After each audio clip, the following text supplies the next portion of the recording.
Well, hello Hey, everybody. Courtney. Welcome. My name is Courtney and I am here to do a Zoom debrief for the Priest series by Sierra Simone. As you know, we have been reading this book series all month long for June. Now this debrief is in preparation for the live discussion which will take place on Tuesday, June 27th at 7:30 p.m. EST on my channel, Tangible Reads. Now we're going to keep spoilers to a minimum, so you don't have to worry too much about that. Now I do want to have some housekeeping. I want to thank all the people that have recommended this book. So I want to thank Pat, Mayama, Kenny, Kiana, Paula, and I hope I got everybody. Now this is a 3-book series with 2 novellas, so a total of 5. Now I personally read the 3 main books, which is Priest, Sinner, and Saint, and then the 1 novella which was Midnight Mass that came after Priest.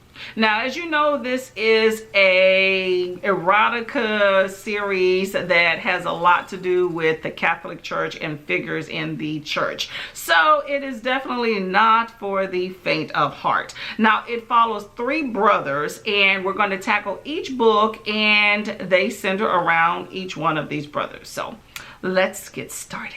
So the first book is Priest. Now I'm going to talk about that with Midnight Mass since that's the novella that attaches to it.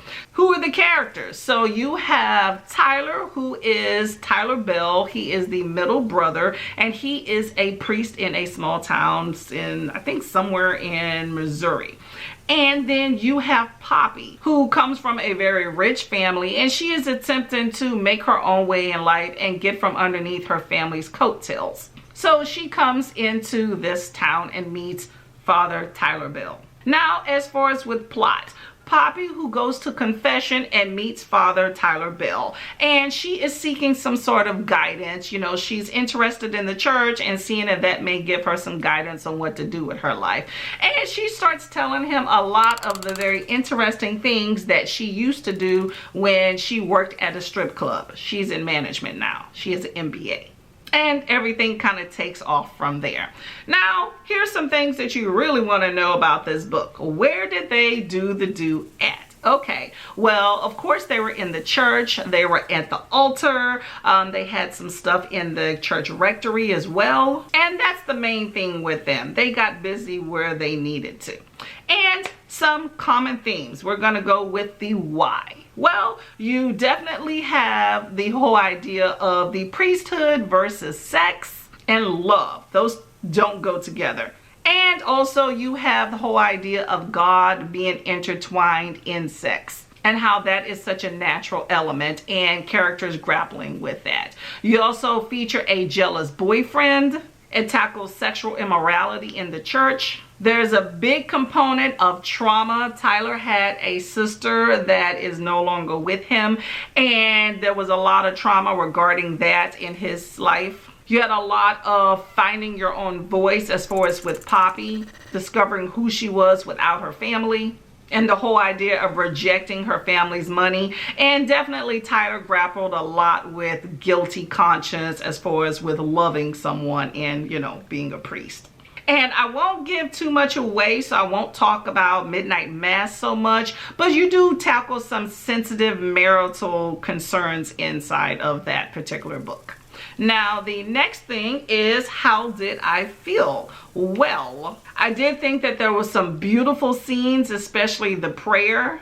And the whole idea of the power of prayer I thought was really amazing as well. I did like the female empowerment because there is definitely empowerment being on the pole. And I did not care that much for the ending. And I will say that in Midnight Mass, the issues that occurred in the confines of the marriage were handled very, very well and very realistic. So that is my review of Priest. Now I'm going to give you the opportunity to ask some questions at this point. Do you think there was too much sex?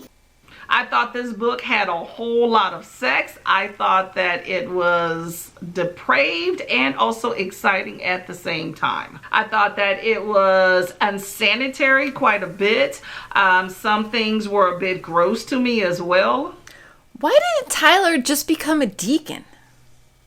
Maybe He didn't know he had options. He knows now. Is it odd that I can't look at the altar the same way anymore?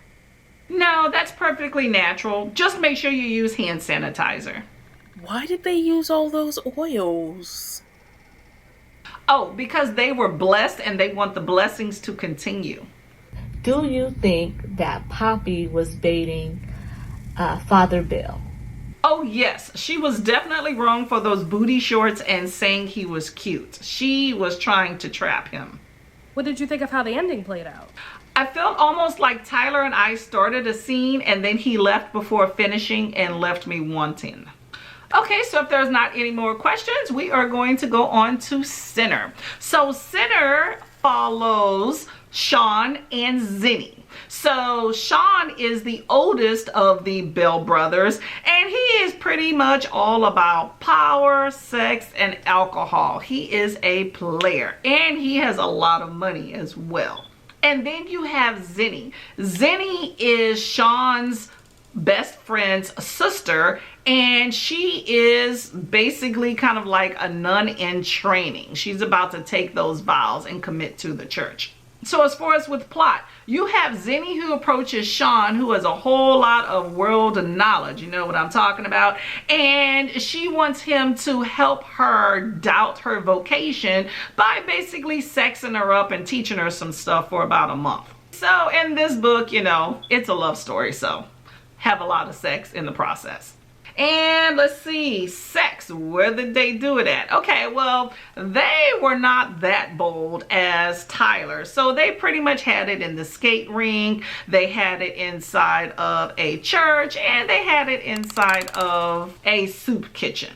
So major themes. Major things in this one was basically a sexual awakening of Zinni. You had a handling of a chronic illness of a family member. You also had themes of racism. Zinni was black, by the way. You also had tackling of an age difference because Zinni was just newly 21 and Sean was 36. Sean also tackled with the trauma of his sister's death and not being able to let that go. You also have the whole idea of a female finding her own voice. And you also tackled, of course, blind faith in God and struggling with that. As far as with how this book made me feel, well, there was less sex, so I was a bit disappointed in that. There was definitely a whole lot more sentimentality and dealing with feelings. I like that there was a very progressive view of the church and religion from the standpoints of the nuns. And I thought that was a very, very accurate depiction of the subtle racism expressed in the book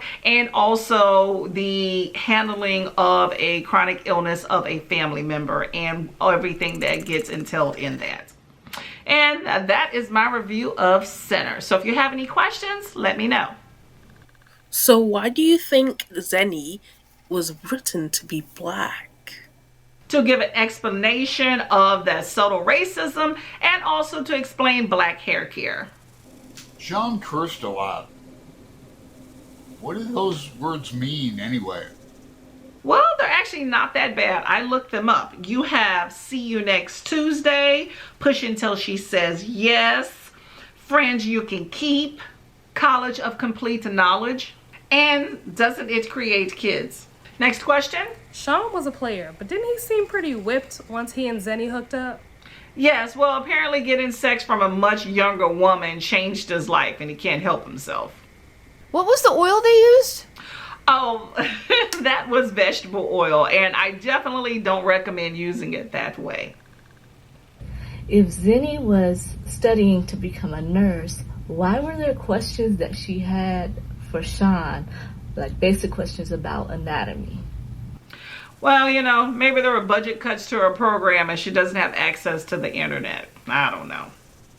Okay, so if there's not any more questions, let's talk about Saint. Now, this is the last book in the series. Now, Saint follows Aiden. Aiden is the youngest of the Bell brothers, and he has joined a monastery. So he is now called Brother Patrick. And then you have Elijah. Elijah is actually the best friend of Sean. That's the older brother. And he is the boyfriend of Aiden. So as far as with plot, you have Aiden, who has been dating Elijah for about a year. And then all of a sudden, Aiden runs away to join a monastery, leaving Elijah heartbroken. And so 5 years later, Elijah shows up at this monastery saying, hey, I am getting engaged. And by the way, I am writing an article about monasteries and monks and brewing beer. So I'm going to follow you along on your little European tour while you look at all these different monasteries. So, you know, the temptation's out there, and, you know, you can guess what happens. As far as sex in this book, well, you know, they're in a monastery, so there's some stuff that happens in the monk cells, something that happens at the altar. There's definitely a lot of stuff that happens outside, and, you know, they're at a party and they do some stuff there as well. As far as themes in this book, definitely sex in the church, you know, the whole idea of chastity for the monks, as well as the bigotry of the Catholic Church when it comes to the purity of women and of queer individuals. It also tackles mental illness. It tackles prayer and the power of prayer and how that leads to enlightenment. You also have that whole commune with nature and how that can be its own separate religion. It tackles a lot about monastic life and about beer brewing, which is something I didn't know much about. And it also tackles racism in the workplace. As far as with how this book made me feel, I did like the queer rep. I thought that it was handled extremely well and that it was not sensationalized at all. You saw a very healthy, realistic queer relationships and acceptance of queer individuals, and I really did like that. I think it talked about monastic life in a very beautiful sense that it seems like almost enviable. However, you do have that loneliness component and wanted to share it with someone, and about how natural love is and how that is basically taken away. But you also have that community with the other monks, and I think that that's amazing to be able to create a community like that and live it in a lifetime. I thought that was very beautiful. I did think that the whole idea of traveling with your ex-boyfriend on the church's dime was extremely unrealistic, so I did not like how that was handled. And I think that the ending could have come together in a much better way, and so I was a bit disappointed in that. And that is Saint. So let me know what questions that you have. This book is about religion. Why are there gay dudes in it? Because God loves all his children. Why do I always hear monks brew a lot of beer? Oh, because it goes down much easier than moonshine and is much safer to brew. No explosions. Okay, but why did he carry that key around his neck if he voluntarily locked up his junk? Well, there might be an emergency situation and he needs to free himself. You know, like a house fire in the burglar bars, you need a key. Why did Aiden confess to the whole monastic community? Oh, so that's so everyone else can live vicariously through him.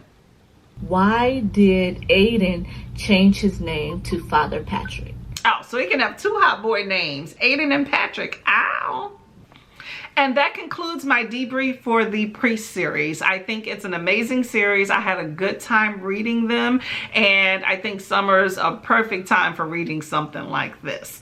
Now, I hope that maybe I have inspired you to go ahead and pick up one of these books, or at least check out Sierra Simone. She definitely has a knack for writing a unique novel.